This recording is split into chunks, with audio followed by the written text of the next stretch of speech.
हजुरले यस्तो टाइपको भिडियो त 2003 पक्कै पनि हेर्नु नै भयो होला, जसमा चाहिँ 1000 लाखदेखि लिएर 10 लाखसम्म भ्युजहरू आउँछ। र आज म यही चेक गर्नको लागि एउटा नयाँ युट्युब च्यानल खोलेर त्यसमा लगातार 30 दिनसम्म यस्तै टाइपको सर्ट्स भिडियोहरू अपलोड गर्नेछु। अब क्वेसन यो हो कि मैले यो युट्युब च्यानललाई मोनेटाइज गर्न सक्छु कि सक्दैन।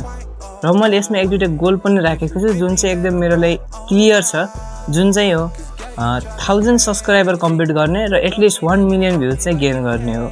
र म डेली भिडियो अपलोड गर्दा साथ हजुरलाई यसको भ्युज एनालाइटिक्स सबै कुराहरू चाहिँ सेयर गर्नेछु। सो हजुर चाहिँ भिडियोमा बनिरहनुहोला, किनभने यदि मैले यो च्यालेन्ज हार्छु भने पनि हजुरले केही न केही सिक्न पाउनुहुन्छ, मैले केही न केही सिक्न पाउँछु। र यदि जित्छु भने हजुरलाई मैले यसको फुल रोड म्याप पनि दिनेछु। So watch till the and, okay.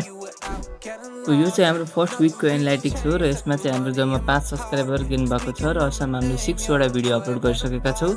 र ओभरभ्यूमा चाहिँ हाम्रो भ्युज चाहिँ 5.5K र वाच आवर चाहिँ 7.8 वाच आवर कम्प्लिट भइसकेको छ। र अरू कुरा हेर्ने हो भने चाहिँ हाम्रो टोटलमा लाइक्स चाहिँ 117 र सब्सक्राइबर चाहिँ टोटलमा 6 वटा, बट एकजनाले अनसब्सक्राइब गरेको कारण 5 र स्वाइप अप रेसियो पनि अलिकति ठिकै छ। सो यो चाहिँ हाम्रो 30 डेज पुगिसकेपछिको एनालाइटिक्स हो हाम्रो युट्युब च्यानलको। र अनफर्चुनेटली हामीले सबै कम्प्लिट गर्न सकेनौँ। र अहिले चाहिँ म देखाउन गइरहेको छु तपाईँलाई हाम्रो 30 डेज पछि के कस्तो कुराहरू कम्प्लिट भयो, कति भ्युज आयो, के भयो भनेर, होइन। सो भिडियोतर्फ जाम।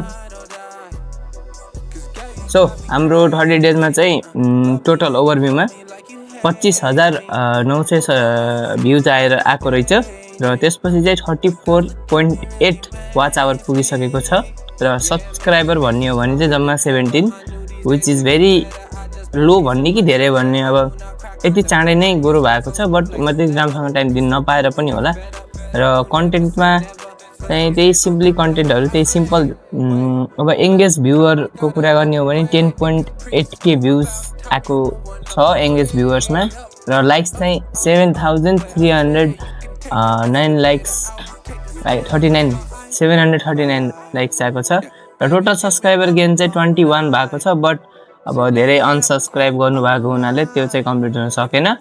र सो हाम्रो चाहिँ जुन गोल थियो 1 लाख भ्युज र 1000 सब्सक्राइबर कम्प्लिट गर्ने, त्यो चाहिँ कम्प्लिट हुन सकेन अनफर्चुनेटली। बट अब यो च्यानल यति राम्रो ग्रो भइसकेको कारणले म चाहन्छु कि यसमा अझै सर्ट्स अपलोड गरौँ र म अझै यसमा सर्ट्सहरू अपलोड गरेर 60 दिनसम्म ल्याउनेछु र चेक गर्नेछु कि के हामी भाइरल जान सक्छौँ कि सक्दैनौँ। र त्यो बेलासम्म चाहिँ यदि हजुरको मनमा कुनै पनि टाइपको इन्ट्रेस्टिङ च्यालेन्जेसहरू यस्तै छ भने त्यो पनि कमेन्ट गर्नु होला, त्यो पनि हामीले पक्कै पनि ट्राई गर्नेछौँ। र यही हो, अब केही कुरा सिक्न पाइयो कसरी गर्ने भन्ने कुरा चाहिँ अब अलिकति आइडिया आइसकेको छ। र हजुरलाई पनि यसको पुरै फुल रोड म्याप चाहिएको छ कि कसरी मैले यस्तो टाइपको भिडियो बनाएँ, कसरी मैले क्याप्सनहरू लिएँ भनेर चाहिएको छ भने कमेन्ट गरिदिनु होला। म त्यसमाथि पनि एउटा फुल भिडियो लिएर आउने छु डेडिकेटेड। र त्यही हो, अहिलेसम्मको एनालाइटिक्सहरू हजुर देख्नु नै भयो। अब भाइरल पनि धेरै, एउटा मोस्ट भ्युड सर्ट्स भनेको नै हाम्रो कति 1700 भ्युज गएको छ। र त्यही हो, हाम्रो मोस्ट पपुलर पनि त्यही छ। सो यही भन्दै मैले चाहिँ आफ्नो भिडियोलाई एन्ड गर्न चाहेँ। Thank you.